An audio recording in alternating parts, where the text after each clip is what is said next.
Pues nosotros vamos a entrar al capítulo 13 de Primera de Corintios. Yo he titulado a esta predicación, basada en el tema que toca el pasaje, La excelencia del amor. Normalmente, fíjense que hemos citado este capítulo 13 de Primera de Corintios como una definición del amor en general. Y aunque no es incorrecto hacerlo, la realidad es que este capítulo se encuentra en un contexto que debemos considerar. Pablo terminó el capítulo anterior hablando sobre los diferentes dones espirituales, con los cuales, de manera milagrosa, hay que poner mucha atención en eso, estos dones se presentaban de manera milagrosa, dados por el Espíritu Santo. El Espíritu Santo estaba capacitando a algunos creyentes para realizar una función dentro de la iglesia para beneficio de toda la iglesia. Y mostró el apóstol Pablo, y esto era muy importante porque todo lo que Pablo está tratando en estos capítulos en relación con los dones tiene que ver con problemas que se generaban en la iglesia que tenían relación precisamente con los dones. Y les muestra, por ejemplo, que aunque los dones son diversos, todos son dados por el mismo Espíritu. Son dados a cada creyente como el Espíritu Santo quiere. También les mostró que la iglesia es un cuerpo y que aunque en él hay unidad, también hay diversidad de miembros y cada uno tiene una función. También puso mucho énfasis en que todos los miembros son necesarios, que no hay ninguno que no se necesite, que cada uno tiene una función, por lo cual ningún creyente puede decir a otro, no te necesito, o pensar este creyente no tiene ninguna importancia, ningún valor en el cuerpo de Cristo, y señalar a algunos a lo mejor que consideramos que son más importantes. Hay cosas que tenemos que tener muy claras. Por ejemplo, yo escucho, y hoy escuchaba en el testimonio de Linda, decir, ¿por qué eres tan misericordioso conmigo si yo no lo merezco? Y bueno, nadie merecemos absolutamente nada, ninguno de los que estamos aquí. Se puede pensar que a lo mejor una persona que creemos nosotros o que admiramos nosotros y creemos que vive muy correctamente la vida cristiana, bueno, pues él sí es merecedor. No, ninguno somos merecedores, absolutamente de nada. La misericordia de Dios es por gracia, gratuita, sin merecimiento. Cualquier atisbo de merecimiento que hay en nosotros es una ofensa a Dios. Él sabe que nosotros no merecemos nada, pero Él nos ama así como somos nosotros. Por eso la invitación siempre a los incrédulos es que vengan a Cristo tal y como están.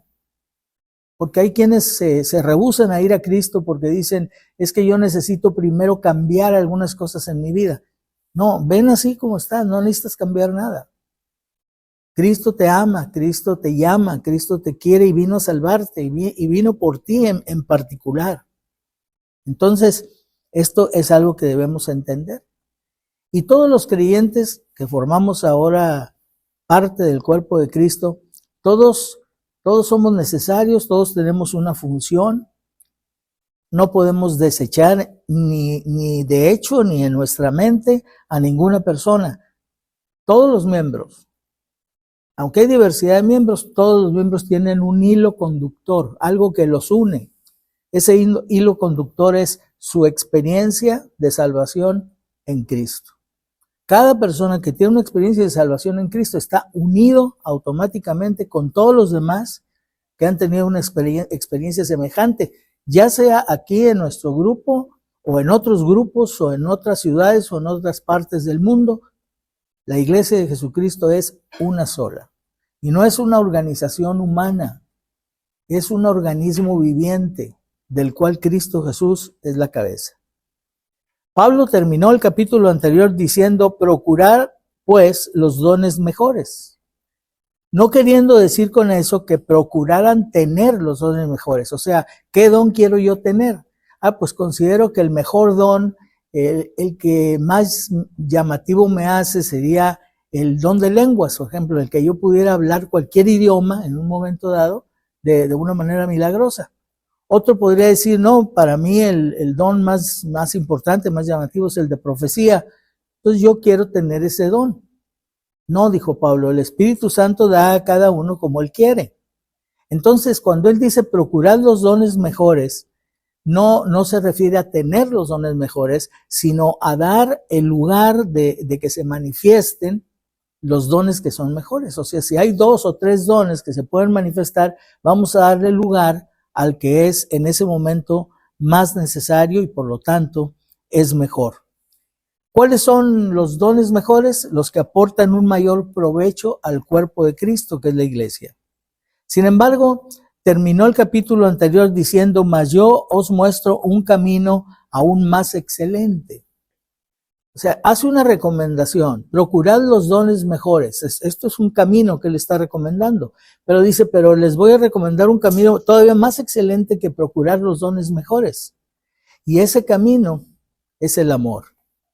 De modo que en este capítulo 13, Pablo va estableciendo de manera muy clara y de manera contundente que el amor es finalmente el que hace que aquellos dones milagrosos que tanto despertaban interés y admiración sean efectivamente de provecho para la iglesia. Es el amor el que hace que los dones puedan ser provechosos al ejercerse.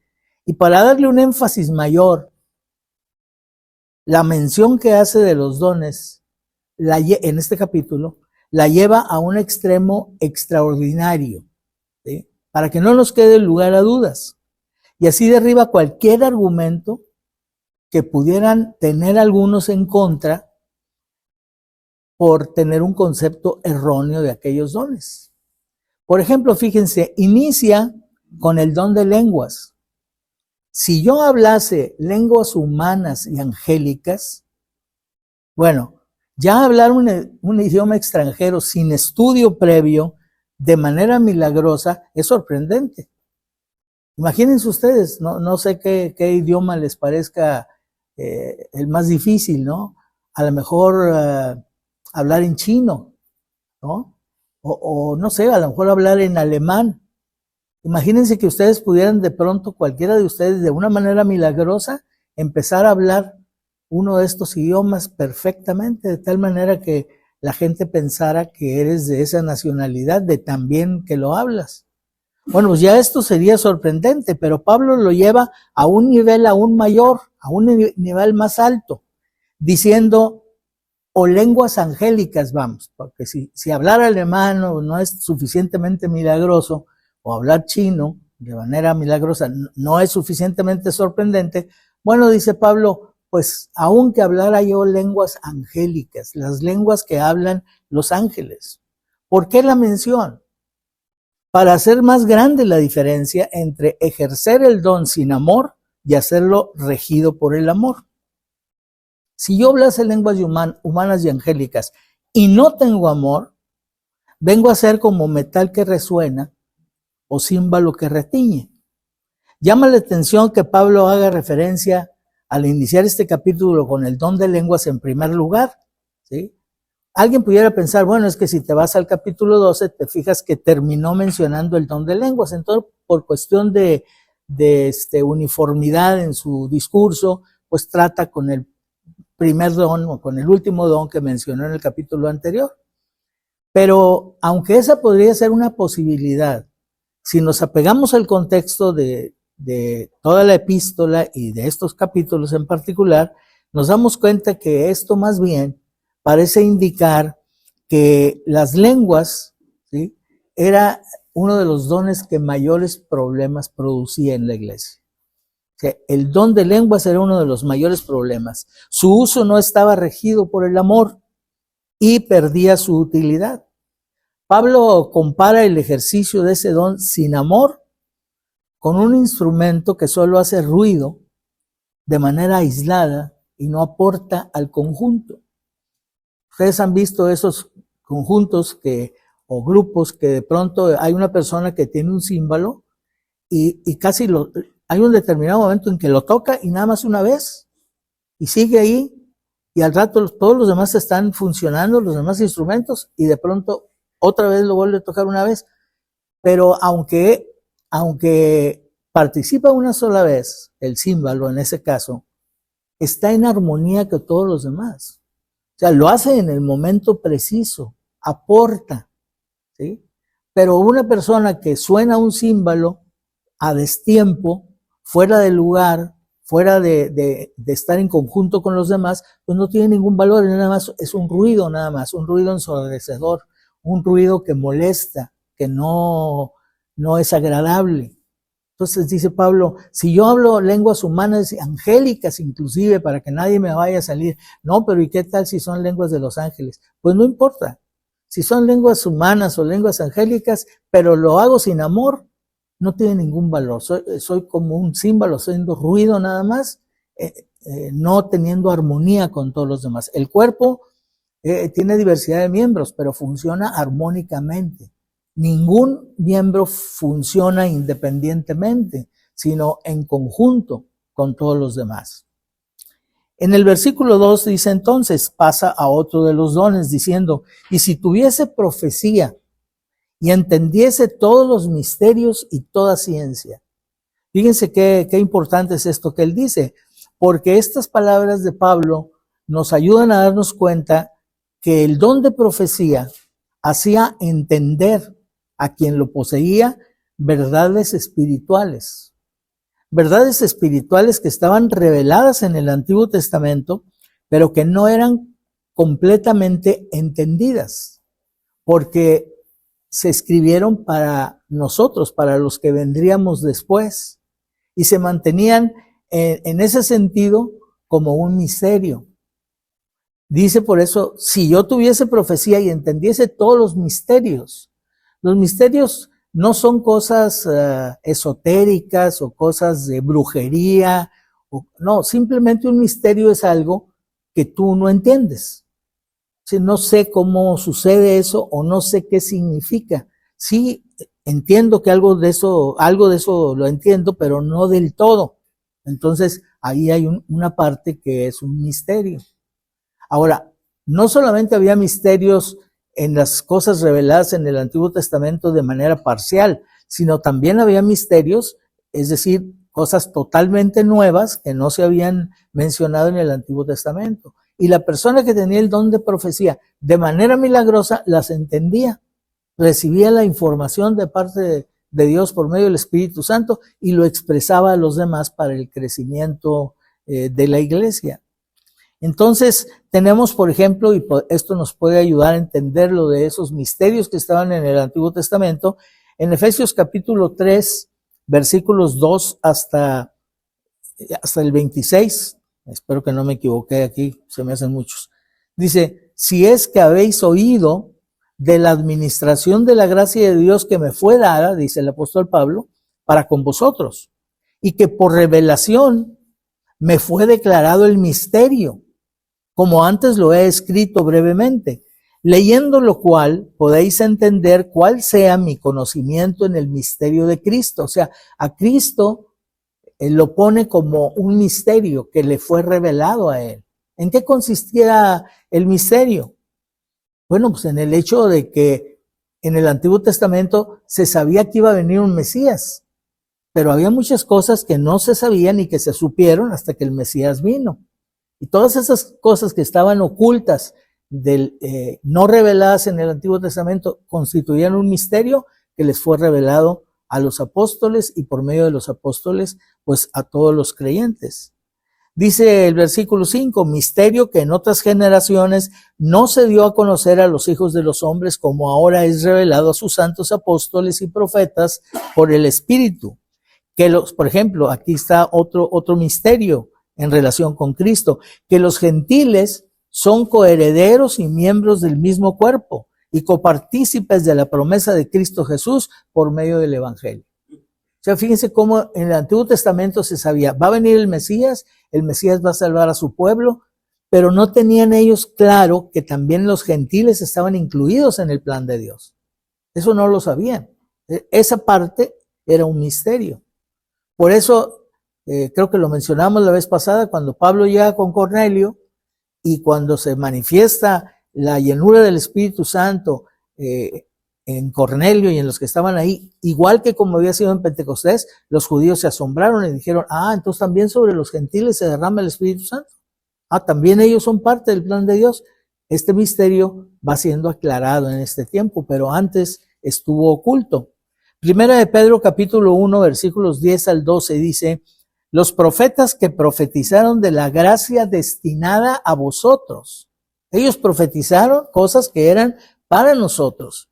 Inquirieron y diligentemente indagaron acerca de esta salvación, escudriñando qué persona y qué tiempo indicaba el Espíritu de Cristo que estaba en ellos. O sea, sí iba a haber un Mesías, pero ¿de dónde va a venir? ¿Quién es? ¿Cuándo se va a manifestar? Eran cosas que ellos no sabían. El cual anunciaba de antemano los sufrimientos de Cristo y las glorias que vendrían tras ellos. Otro asunto que fue un misterio para los judíos. Ellos no veían en la promesa del Mesías, no veían a un Mesías sufriente, ellos veían a un Mesías reinante. El Mesías cuando venga va a levantar el reino de Israel otra vez y va a liberarnos de la sujeción a otras naciones. Esa era la parte que ellos veían. Y la parte del Mesías sufriente les quedaba oculta, o sea, no la entendían. Por eso cuando Jesús muere en la cruz del Calvario, pues muchos de ellos dicen, pues entonces, pues no era el Mesías, porque ¿cómo es que lo mataron? ¿Y cómo es que no se puso al frente del pueblo de Israel para vencer a los romanos? Entonces, todos esos misterios, dice, se les revelaron a los profetas del Antiguo Testamento parcialmente, porque dice, no eran para ellos, sino eran para nosotros. Que no eran para sí mismos, sino para nosotros, el conocimiento. Enseguida Pablo aborda otro de los dones, que es el don de la fe, el cual no era como ahora una fe que surge de conocer las promesas de Dios en su palabra y depositar en ellas nuestra confianza, sino que era una fe que le era dada milagrosamente a un creyente para un caso específico que implicaba un milagro.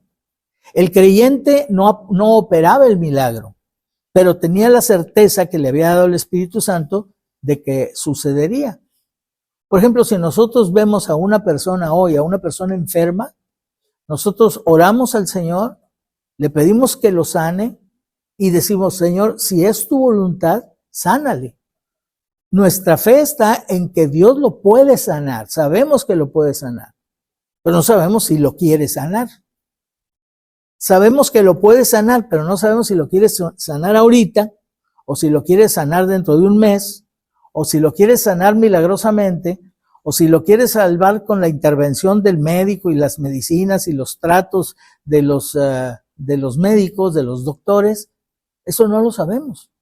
Entonces, todo lo que sabemos es que Él puede sanarlo. Nuestra fe está nada más en eso, Señor, tú puedes sanarlo. Pero eso era diferente en ese tiempo en el que tenía el don de la fe. Por ejemplo, Hechos capítulo 3, versículo 6. Esto es cuando se encuentran Pedro y Juan con el ciego que estaba en la puerta del templo llamada La Hermosa, que les queda mirando como esperando recibir de ellos algo. Y entonces Pedro le dice, no tenemos plata ni oro, pero lo que tengo te doy. Fíjate, en el nombre de Jesucristo de Nazaret, levántate y anda. Esa es otra fe. Es una fe de que Dios va. Imagínate que tú dices, pues yo le voy a hacer igual, ¿no? Entonces de pronto ves a alguien por ahí que no puede caminar y le dices, levántate y anda. Dice, pues ayúdame, pues ¿cómo que levántate y anda? Ahí se queda, porque no es la expresión, no es que la expresión es mágica, es que la persona en ese momento tenía la fe que le dio el Espíritu Santo de que Dios lo iba a hacer. Y lo dice con esa seguridad. No teme quedar en ridículo, porque tiene la fe de que Dios lo va a hacer y lo hace. En Hechos capítulo 13, versículo 11, dice, ahora pues, está hablando Pablo con el Elimas, el mago, y le dice, he aquí, la mano del Señor está contra ti, y serás ciego. Ese es el don de la fe. Pablo tiene el don de la fe, por eso puede asegurar, serás ciego y no verás el sol por algún tiempo. E inmediatamente cayeron sobre él oscuridad y tinieblas, y andando alrededor buscaba quien le condujese de la mano. Ese es el don de la fe. ¿Se fijan? O sea, la persona lo tiene de manera milagrosa y no tiene ninguna duda. No duda, no dice, híjole, y si le digo y no se hace, pues voy a quedar en ridículo aquí delante de todos. No, él lo hace con la seguridad de que así va a pasar y así sucede. Y para hacer aún más evidente la importancia del amor sobre cualquier don, lleva el don de la fe a su máxima expresión, al decir, y si yo tuviese toda la fe, ya no nada más la fe para sanar a esta persona en particular o para operar este milagro en particular, sino toda la fe.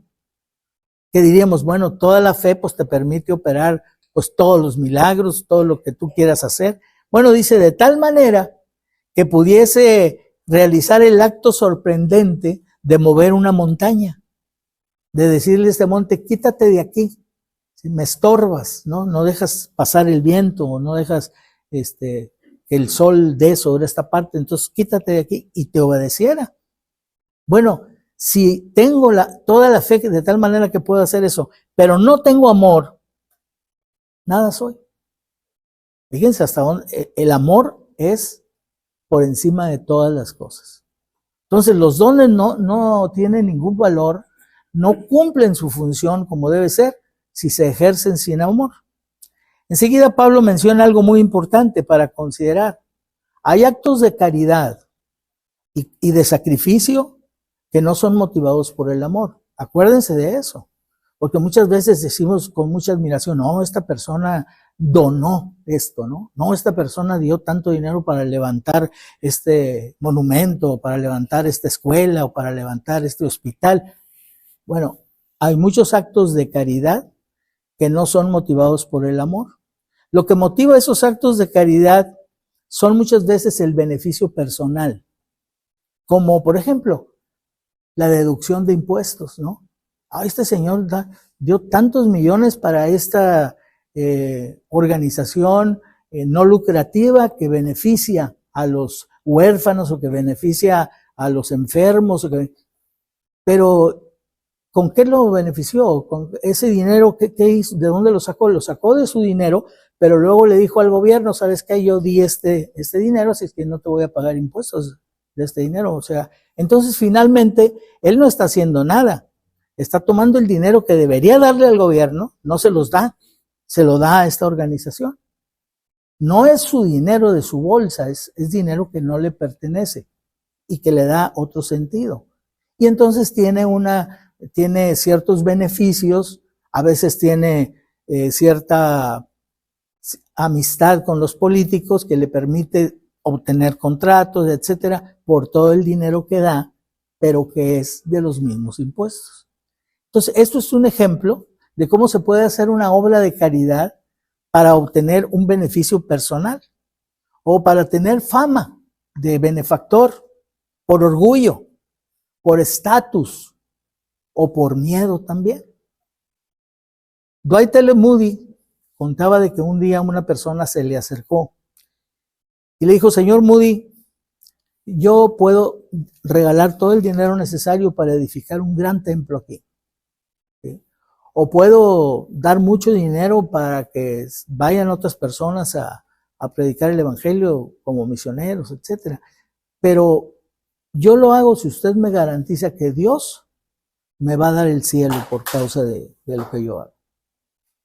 Entonces Moody le dijo, no, guárdese su dinero, usted quiere sobornar a Dios.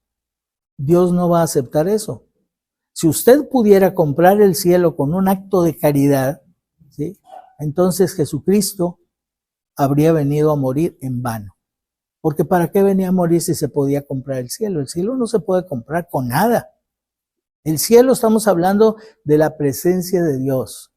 Estar en la presencia de Dios, con Él, después de la muerte, eso no se puede comprar. Eso lo pagó Cristo con su sangre y se lo regala a todo aquel que se arrepiente de sus pecados y le entrega su corazón.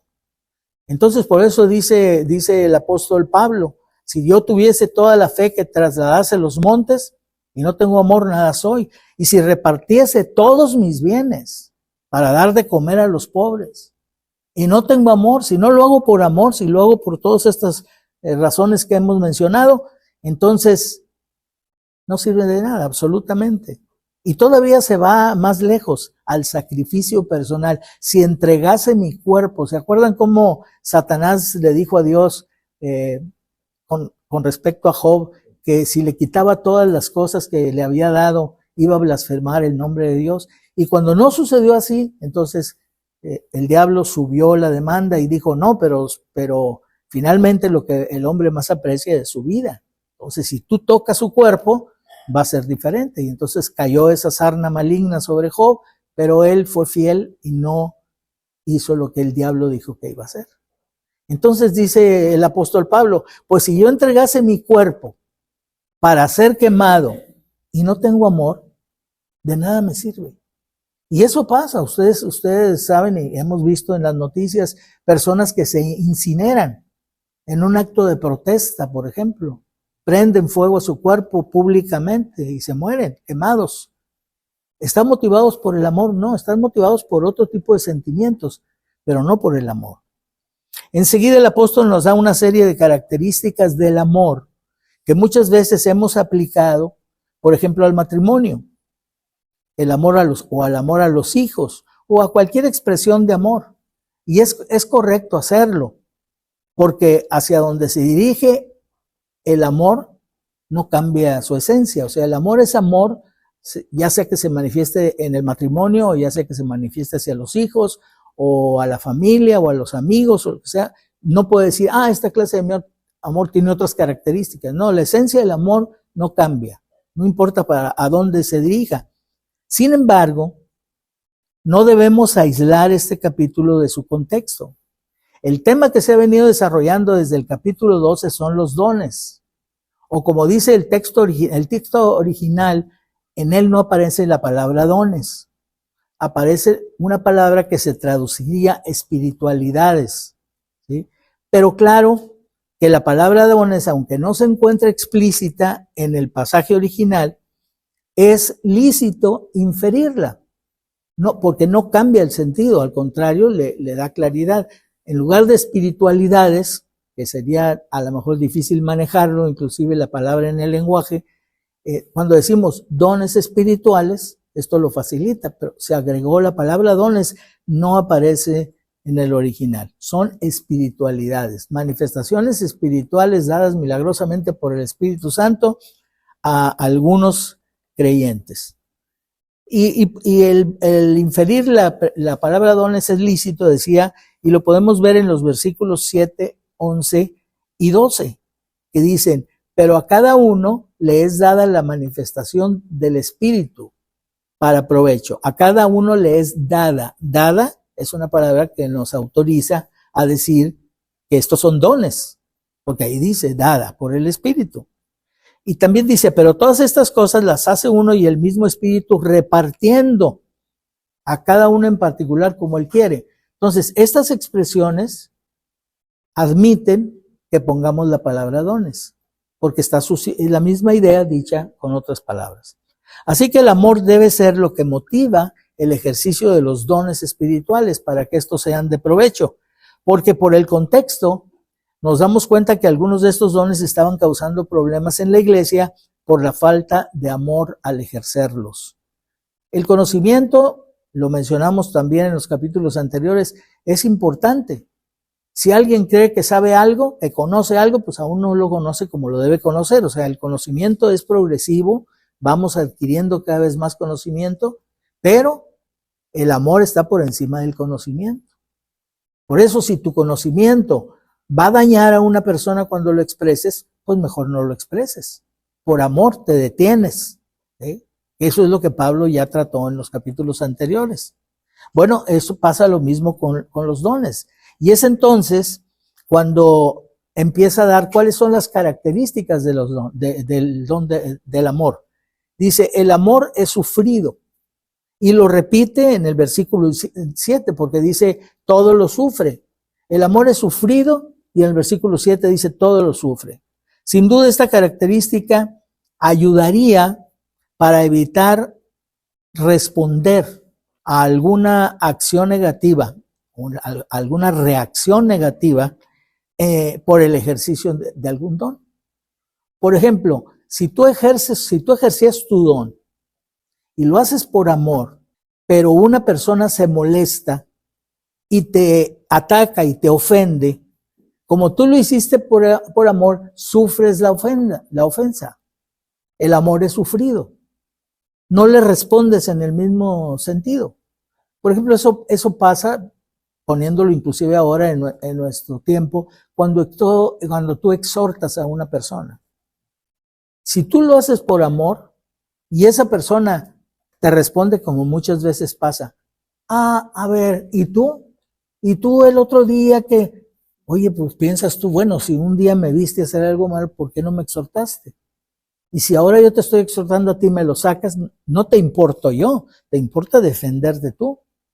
Todo eso sería una reacción natural de defensa de parte nuestra hacia la persona que está reaccionando mal por nuestra exhortación.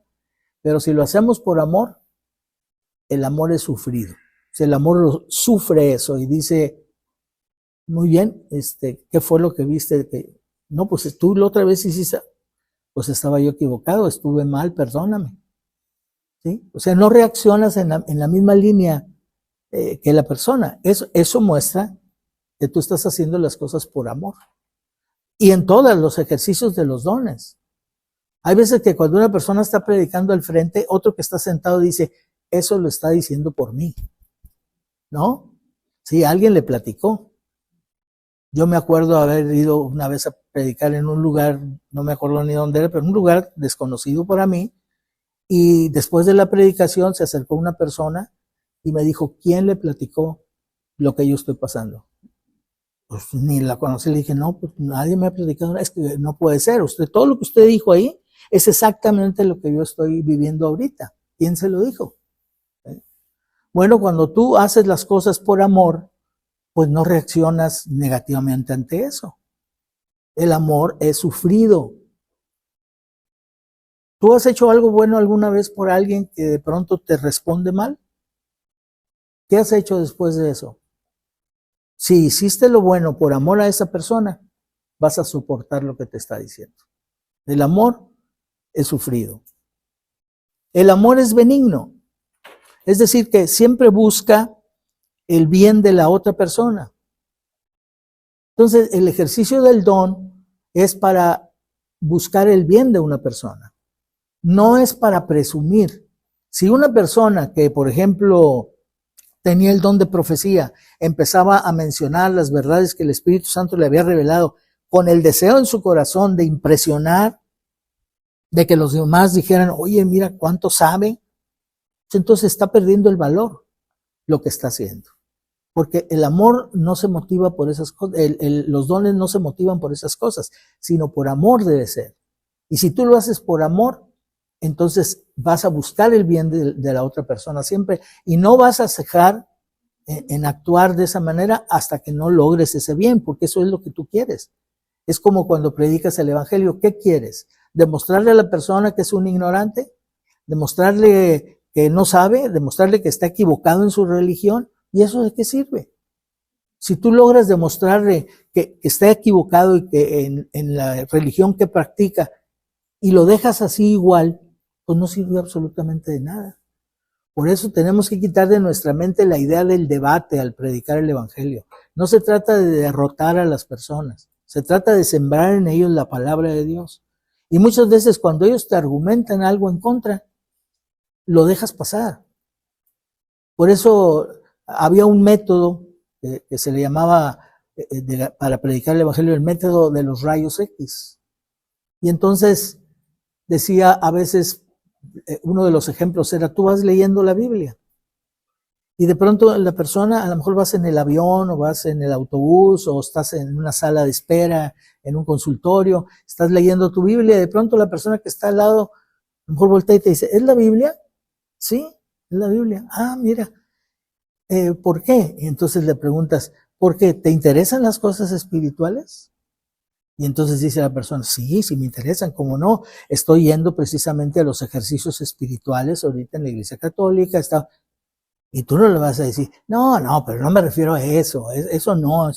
Le dices, ok, él contestó eso y tú lo dejas pasar. No importa, no te interesa debatir con él si esas son las cosas espirituales o no a las que tú te refieres. Es nada más abrir la conversación. Entonces ya la persona te dio su respuesta y tú le escuchaste y le haces otra pregunta. Oye, y si alguien alguien llegara, yo no, otro que llegue aquí, el primo de un amigo, llega y te pregunta qué es ser cristiano, ¿qué le contestas? ¿Por qué se hace eso así? Porque evita la confrontación. Yo no te estoy preguntando, ¿no? Es alguien que llegó y te pregunta qué significa ser cristiano, qué es ser cristiano. ¿Qué le dirías? Y dice, pues no, pues ser cristiano es, por ejemplo, cumplir los 10 mandamientos. Sí, vamos a suponer que eso hace un cristiano, ¿no? Pero ¿qué es ser cristiano? Ok. No, pues ser cristiano es ir a misa todos los domingos. Vamos a suponer que eso hace un cristiano. Pero ¿qué es ser cristiano? Y empieza a buscar y se le empiezan a agotar las respuestas. Hasta que finalmente dice, no, pues no sé qué es ser cristiano. Bueno, ¿me permites mostrarte con 4 versículos de la Biblia qué es ser cristiano? Sí, ok, entonces ya le presentas el plan de salvación. No chocaste, te dijo una serie de cosas que le podías haber rebatido y las dejaste pasar, no las trataste, porque no es eso lo importante. Lo importante es sembrar la palabra de Dios en su corazón, porque lo que tú buscas es el bien, porque lo estás haciendo por amor, porque el amor es benigno, el amor busca el bien de la otra persona. El amor, dice, es benigno, el amor no tiene envidia, lo cual es muy probable que fuera un sentimiento que se presentaba en la iglesia de Corinto en aquellos que deseaban tener lo que otro tenía. O sea, de pronto alguien tenía un don y se manifestaba y otros lo veían con envidia. Por eso, cada cosa que Pablo enseña tiene una razón de ser. Los dones son dados por el Espíritu como Él quiere. El que tiene envidia es porque cree que él puede tener ese don o debería tener ese don o debería buscar ese don, cuando Pablo dice, no, eso los da el Espíritu Santo, como Él quiere. Entonces, si tú tienes amor, el amor es de 2 vías, El amor no nada más es de aquí para allá, el amor es de allá para acá también. De aquí para allá yo debo hacer las cosas por amor. De allá para acá yo no puedo exigir el amor. ¿Sí? Yo doy el amor de aquí para allá y de allá para acá la persona tiene la misma responsabilidad de hacer las cosas por amor, pero yo no tengo por qué exigírselas. No es mi deber exigirle, haz las cosas por amor. Mi deber es hacer yo las cosas por amor. Y que la otra persona lo entienda también y haga las cosas por amor. Entonces, como el amor es de ida y vuelta, entonces yo expreso mi don, situándome en aquel tiempo, manifiesto mi don por amor a ellos y ellos por amor no reaccionan con envidia, porque el amor no tiene envidia. El amor no es jactancioso, esto es de parte del que ejercía el don. No lo vas a ejercer para sentirte más que los demás o por orgullo, no se envanece. La jactancia o el orgullo por un don recibido podía generar precisamente en otros la envidia o la irritación. Porque acuérdate que las cosas las dice la Escritura y se aplica en muchas cosas, todo lo que el hombre sembrare, eso también cosechará. Si tú siembras en los demás jactancia de parte tuya, si te jactas, ¿sí? Entonces, ¿qué reacción vas a cosechar? ¿Humildad? El orgullo no puede producir humildad. Entonces, ¿qué vas a cosechar? Irritación, envidia, ¿sí? Entonces, el amor no es jactancioso, no se envanece y por lo tanto no tiene por qué ser envidiado por los demás las cosas que se hacen por amor, ni causar irritación. El amor es, podemos decir, como les comentaba, de ida y vuelta. No solo era necesario para ejercer el don, pero también para reaccionar al ejercicio del don. Y la siguiente característica aplica más bien a quien recibe el uso del don. Dice, el amor no hace nada indebido. ¿Qué sería hacer algo indebido, por ejemplo, ante una persona que está ejerciendo un don que le dio el Espíritu Santo? Pues reaccionar de una manera incorrecta, atacar a la persona porque lo que dijo en el uso del don sintió que lo afectaba. Y entonces en lugar de decir esto es de Dios, Dios me está hablando a través de esta persona que está ahí, en lugar de eso dice esta persona me está atacando, me está ofendiendo. Entonces, pero el amor, dice también el apóstol Pablo, no solamente no hace nada indebido como enojarse o mostrar envidia, el amor no busca lo suyo.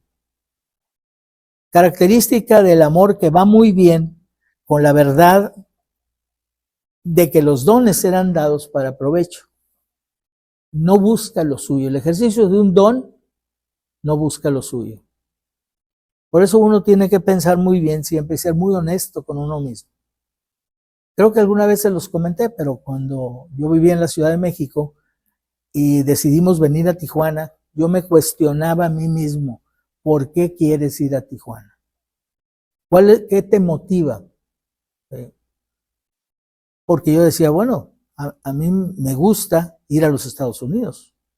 A mí me gusta comprar cosas en Estados Unidos. En Monterrey viajábamos 2 horas por carretera para llegar a Laredo, cruzar y comprar allá ropa y cosas, etcétera, ¿no? Entonces, a mí me gusta eso. Entonces, ¿te quieres ir a vivir a Tijuana por eso? ¿Sí? ¿Te quieres ir a vivir a Tijuana porque allá puedes traer a lo mejor un carro mejor, más barato? ¿O qué es lo que te motiva? Y tuve que cuestionarme todo eso y llegar a una respuesta que me mostrara que mi deseo de venir a Tijuana tenía una motivación correcta, genuina, de amor por las almas, amor por el ministerio. Yo quería empezar un trabajo nuevo acá. No es que no hubiera, acá había iglesias evangélicas, ¿a qué tenía yo que venir para acá? Pero yo quería hacer un trabajo con la línea del trabajo que nosotros hacíamos, que era ganar las almas y hacer discípulos. Entonces tienes que cuestionarte. Somos muy dados a cuestionar a los demás, pero no nos cuestionamos a nosotros mismos. Pongámonos a nosotros en el sillón de los acusados y hagamos las preguntas que le haríamos a los demás. Porque el amor no busca lo suyo. El amor no se irrita, no guarda rencor. Es muy difícil esto para la carne. Por eso lo único que puede vencer estas manifestaciones de la carne en nuestra vida es que el amor sea lo que motive todas nuestras acciones. Esta característica del amor que no se irrita y que no guarda rencor era necesaria tanto para quien ejercía el don, que no se irritaba de una respuesta negativa, como para quien era receptáculo de la acción de ese don. De hecho, muchas de estas características del amor parecen responder directamente a los problemas que Pablo ya había señalado en la iglesia a los Corintios. Podemos ver por toda la epístola que en la iglesia de los Corintios había rivalidades, había divisiones, había orgullo, había competencia y había búsqueda de reconocimiento. El amor evitaría todas estas cosas. ¿Por qué? Porque dice, el amor no se goza de la injusticia, se goza de la verdad. Entonces, es injusta una respuesta negativa hacia una persona que te está tratando de hacer el bien. Pero si el amor es lo que motiva a todos, tanto al que da como al que recibe, tanto al que habla como al que escucha, entonces no se manifestarían todo este tipo de problemas que estaban teniendo los corintios. Sin embargo, el amor dice todo lo sufre, todo lo soporta. Y Pablo les había dado ejemplo de eso, porque él no había reaccionado ante las acusaciones de las que era objeto injustamente. Fíjense, acuérdense lo que dice 1 Corintios 9, 3, versículo 11 y 12. Dice, contra los que me acusan, ¿cómo es posible? Pablo era el fundador de la iglesia de Corinto. Él llegó a Corinto cuando no se conocía el evangelio. Él predicó el evangelio, se convirtieron a Cristo y la iglesia que está ahí es producto de su trabajo. ¿Cómo es posible que ahora haya ahí quien lo acuse? ¿Y de qué lo acusa? Contra los que me acusan, esta es mi defensa. Si nosotros sembramos entre vosotros lo espiritual, ¿es gran cosa si segáremos de vosotros lo material? Si tú ganas a una persona para Cristo y le enseñas la palabra, y esa persona un día decide compartir contigo algo económico o algo material, ¿hay algún problema en eso? El otro día me hablaban de una persona que es pastor en un grupo de los nuestros, y él desde que tomó el pastorado, él dijo, yo no quiero que me den ofrendas a mí, sino que las ofrendas dénselas a otra persona, ¿no? ¿Por qué? Pues porque la persona es jubilada, tiene su pensión, ¿sí? Entonces él siente que pues no tiene necesidad, pero las ofrendas no se dan por necesidad. No damos por necesidad a una persona, o sea, yo necesito ver a la persona con los zapatos con un agujero en la suela para darme cuenta que necesita algo y que yo no estoy haciendo mi parte. No necesito eso. Yo necesito verlo en una carcachita para decir, ay, pobrecito, mira, se le queda en todas partes, ¿verdad? Mira, cuando pisa un chicle ya sabe de qué sabor es por el agujero que trae ahí. Entonces yo voy a dar. No, la ofrenda no es por necesidad. La ofrenda se da por amor al Señor y por agradecimiento a aquellos que nos han hecho llegar, de alguna manera, las bendiciones de Dios. Pero si no lo hacemos, tampoco hay problema. Cada quien tendrá su problema delante de Dios, pero no con nosotros. Entonces, el apóstol Pablo dice, si yo sembré en ustedes lo espiritual, ¿está algo mal si yo cosechara lo material de ustedes? Claro que no estaría mal, pero ni siquiera eso hacía. Pablo trabajaba para poder sostenerse porque los corintios eran pudientes pero codos. Entonces no le daban a Pablo. Pero algunos tal vez sí lo acusaban porque dice, contra los que me acusan, esta es mi defensa. Pero no hemos usado este derecho. Dice Pablo, tengo el derecho de ser sostenido por ustedes, pero no he usado ese derecho, sino que lo soportamos todo. ¿El amor qué? Todo lo soporta. Pablo les había dado ejemplo de eso. No les está enseñando algo y oye, sí, ¿tú por qué no soportas? Entonces, no, él lo soporta. ¿Sí? Todo lo soportamos por no poner ningún obstáculo al evangelio de Cristo. Ahí está la motivación de todo lo que él hace. Por amor a las almas, para que no rechacen el evangelio. Porque mucha gente rechaza el evangelio porque dice, esos grupos sí es puro negocio. Sí, lo hacen para sacarle el dinero a la gente. No, yo no quiero ir, yo no quiero saber.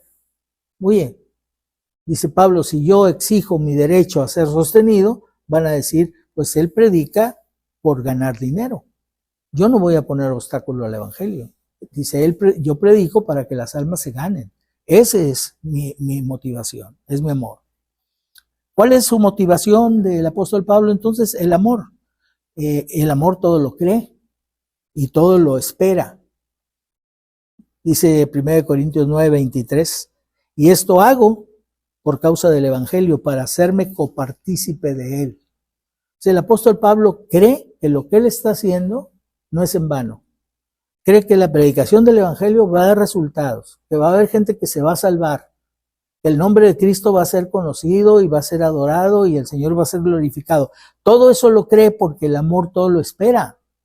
Cuando tú haces las cosas por amor, tú esperas los resultados.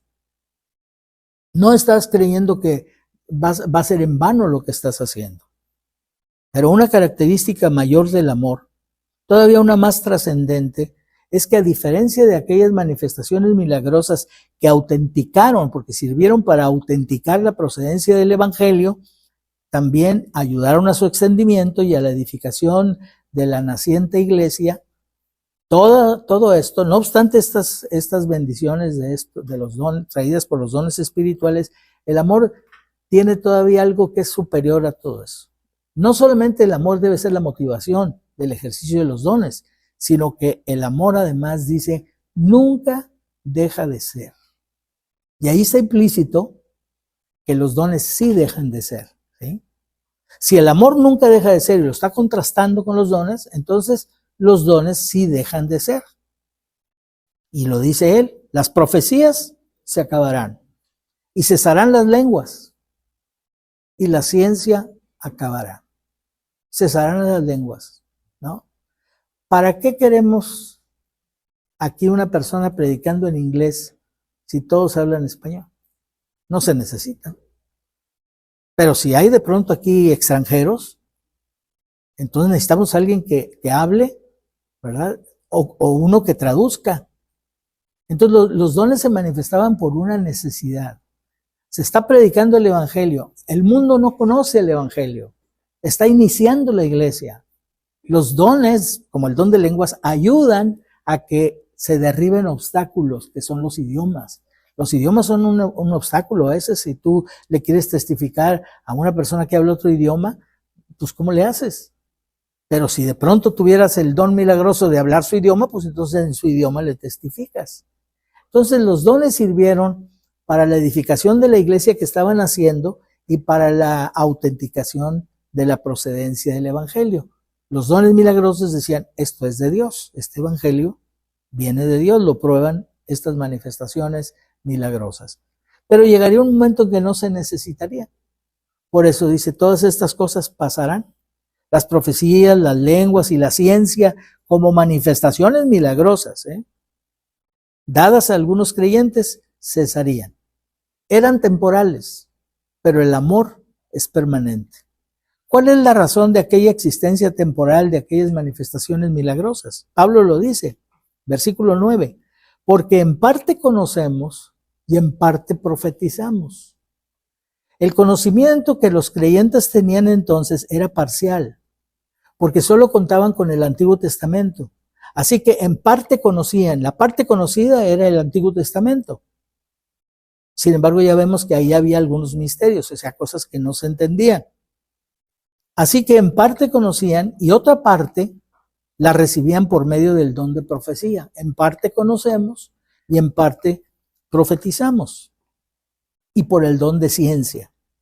Y aquí agrego la palabra ciencia porque Pablo las junta en el versículo 2 de este capítulo cuando dice, si tuviese profecía y entendiese todos los misterios y toda ciencia.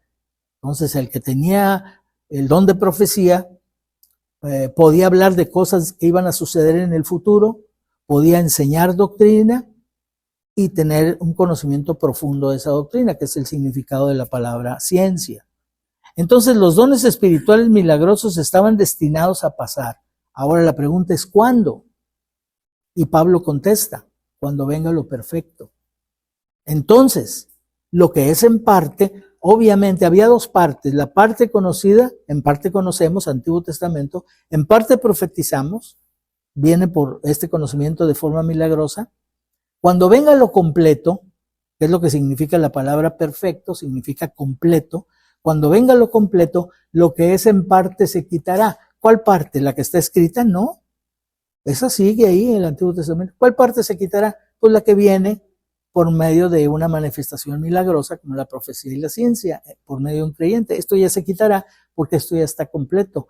Esto es lo que había y esto es lo nuevo. ¿Qué es lo nuevo? El Nuevo Testamento.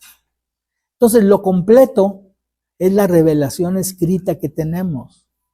Algunas personas aquí quieren entender, y así lo enseñan, que se refiere a la venida de Cristo. Cuando Cristo venga, entonces lo que es en parte se acabará. Pero el pasaje no está hablando de la segunda venida de Cristo por ninguna parte. Está hablando de los dones. Entonces, tenemos que mantenernos en el contexto. Si sacamos del contexto las cosas, podemos imaginar cualquier cosa, pero no tiene fundamento. Entonces, lo perfecto es lo completo. Cuando venga lo completo, lo que es en parte se quitará. Y enseguida agrega dos ilustraciones más de lo que es el conocimiento parcial que ellos tenían. El primero de ellos es la etapa de la niñez, cuando lo que conocemos es en parte, y en parte vamos aprendiendo a medida que vamos creciendo, hasta que llegamos a la vida adulta. Tenemos un conocimiento completo de las cosas que conocíamos parcialmente durante la niñez.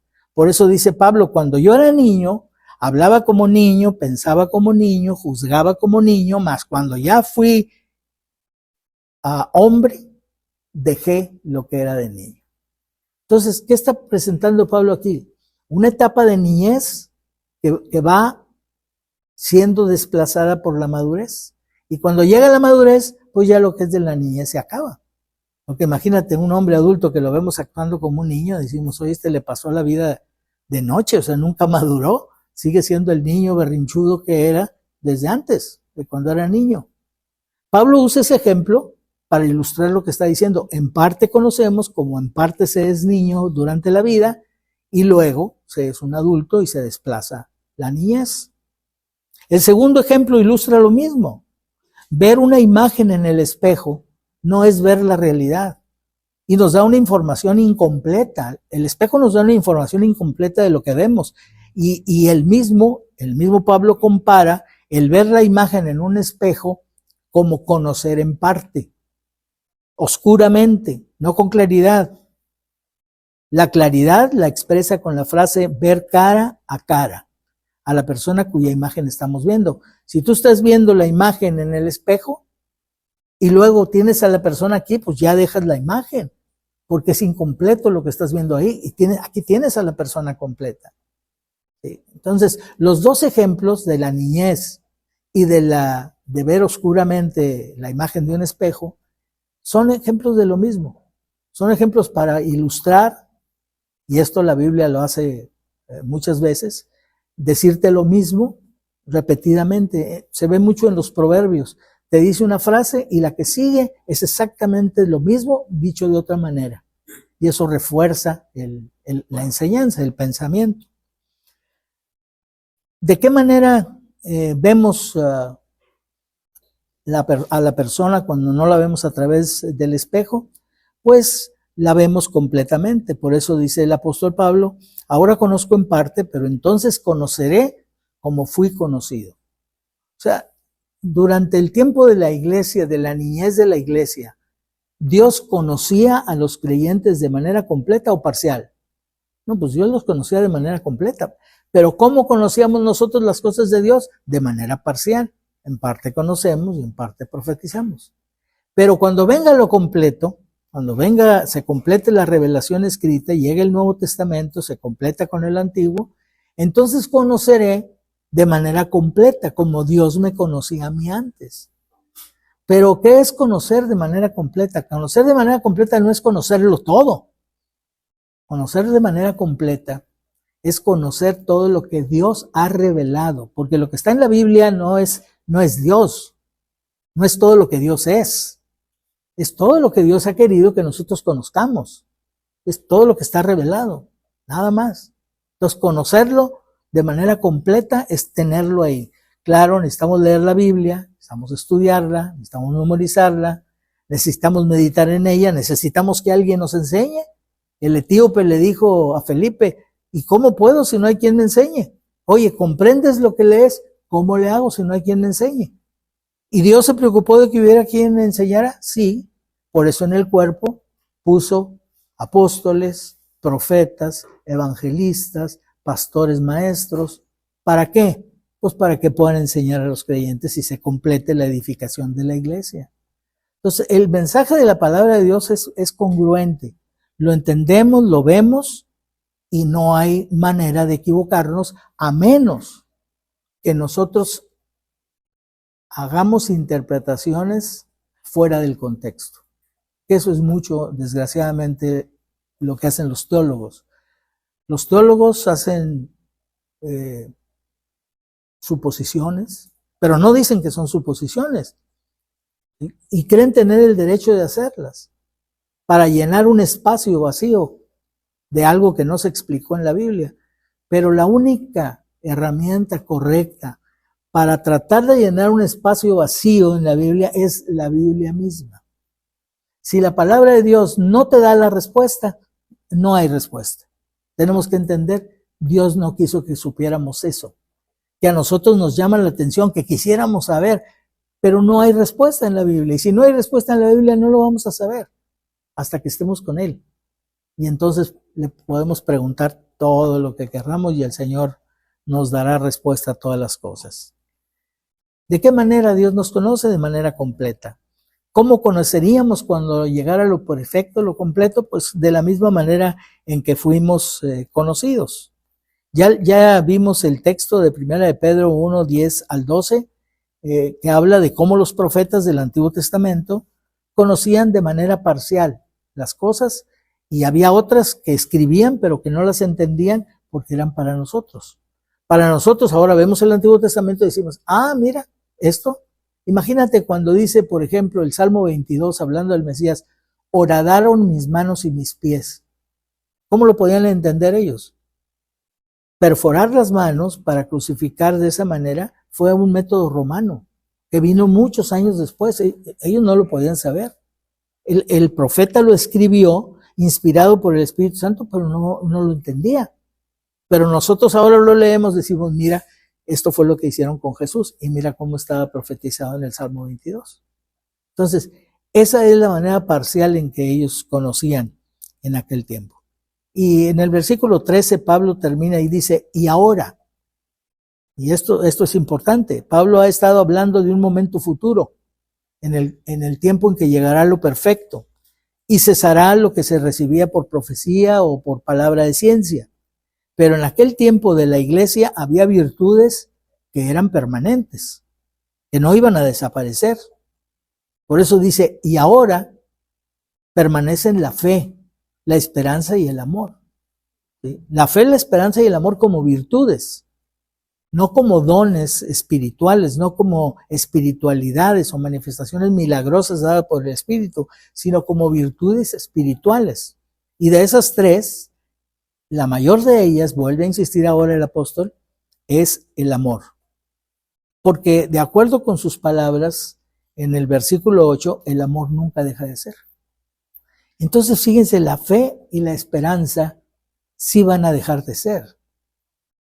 Y eso lo podemos entender, porque miren, 2 de Corintios dice, porque por fe andamos hoy, no por vista. Pero cuando estemos con el Señor, vamos a ver. No vamos a necesitar fe. La fe es para lo que no se ve, pero cuando estemos con Él, no se va a necesitar fe. ¿Sí? Y esperanza, dice Romanos 8:24, porque en esperanza fuimos salvos, pero la esperanza que se ve, pues no es esperanza, porque lo que alguno ve, ¿para qué esperarlo? Si ya lo estás viendo. Entonces, fe y esperanza van a desaparecer cuando estemos con el Señor, pero el amor no, el amor nunca deja de ser. El amor es para este tiempo y es para la eternidad, el amor es para siempre, el amor es por encima de todas las cosas. Entonces, todo esto está dado en el contexto de los dones. Ahora, las características del amor, ¿las puedes aplicar a otras áreas en que el amor se manifiesta? Sí. En el amor matrimonial, imagínate cómo serían los matrimonios si cada uno de los cónyuges viviera con manifestaciones del amor que todo lo sufre, que todo lo soporta, que todo lo cree, que todo lo espera, ¿sí? Pues obviamente habría completa felicidad. Pero cuando hay amor, hay estas características. Cuando una persona dice, yo ya no amo, yo le puedo decir, nunca has amado. Yo ya no amo, el amor nunca deja de ser. Entonces, si no amas, es que nunca has amado, porque el amor no se acaba. El amor permanece, ¿sí? Y fíjense que eso lo aceptamos en ciertos casos. Por ejemplo, el amor de la madre, decimos los mexicanos, ensalzamos a la mujer, el amor de la madre, porque la madre quiere al hijo aunque sea lo peor y nunca lo deja de querer, ¿sí? Bueno, pues esa es una característica del amor que no es propia de las madres, debería de ser propia de todos nosotros. De que el amor Dios nos ama así como nosotros somos, imperfectos, y no nada más ahorita que ya somos creyentes. Dios nos ama desde antes, cuando éramos sus enemigos, cuando lo habíamos ofendido y no nos habíamos arrepentido, y nos amó de tal manera que nos dio a su Hijo unigénito. Entonces, el amor nunca deja de ser. El amor, además, dice la Escritura, cubre multitud de pecados. ¿Por qué? Porque todo lo soporta. ¿Pero por qué lo soporta? Porque todo lo cree, porque todo lo espera, porque piensa que sí puede haber un cambio, que las cosas pueden ser diferentes, porque el amor mueve a la persona a pensar de esa manera.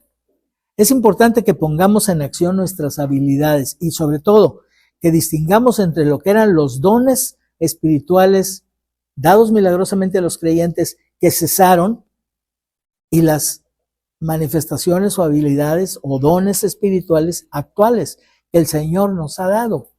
Como dice Romanos capítulo 12, versículos 4 al 9, dice, porque de la manera que en un cuerpo tenemos muchos miembros, pero no todos los miembros tienen la misma función, así nosotros, siendo muchos, somos un cuerpo en Cristo, y todos miembros los unos de los otros, de manera que teniendo diferentes dones, según la gracia que nos es dada, si el don de profecía, ¿tenemos hoy el don de profecía como una habilidad? Sí. Este don en la iglesia primitiva incluía revelación de hechos futuros. Por ejemplo, lo podemos ver en Hechos 11, 27 y 28, donde dice, en aquellos días unos profetas descendieron de Jerusalén a Antioquía y levantándose uno de ellos, llamado Agabo, daba a entender por el Espíritu que vendría una gran hambre en toda la tierra habitada, lo cual sucedió en tiempo de Claudio. O sea, Agabo tenía el don de profecía y ahora predijo o profetizó el hambre que vendría sobre la tierra. Entonces vemos que el don de profecía en los días de la iglesia primitiva incluía la revelación de hechos futuros. Hechos capítulo 21, versículos 10 y 11, descendió de Judea un profeta llamado Agabo, es el mismo profeta, atándose las manos, los pies y las manos, dijo, esto dice el Espíritu Santo, así atarán los judíos en Jerusalén al varón de quien es este cinto y le entregarán en manos de los gentiles. Entonces ahí también está profetizando algo que va a suceder. Hoy este don de profecía existe, pero no para predecir eventos futuros, puesto que la revelación está completa, o sea, está cerrada, sino sirve para enseñar y predicar la palabra de Dios. 1 Corintios 14:3 dice, pero el que profetiza habla a los hombres para edificación, exhortación y consolación. Entonces, ahí está la manifestación hoy del don de profecía, es la enseñanza de la palabra de Dios. Romanos 15:4 dice, porque las cosas que se escribieron antes para nuestra enseñanza se escribieron a fin de que por la paciencia y la consolación de las escrituras tengamos esperanza. O sea, los mismos resultados que se obtiene según 1 Corintios 14:3 por el uso del don de profecía.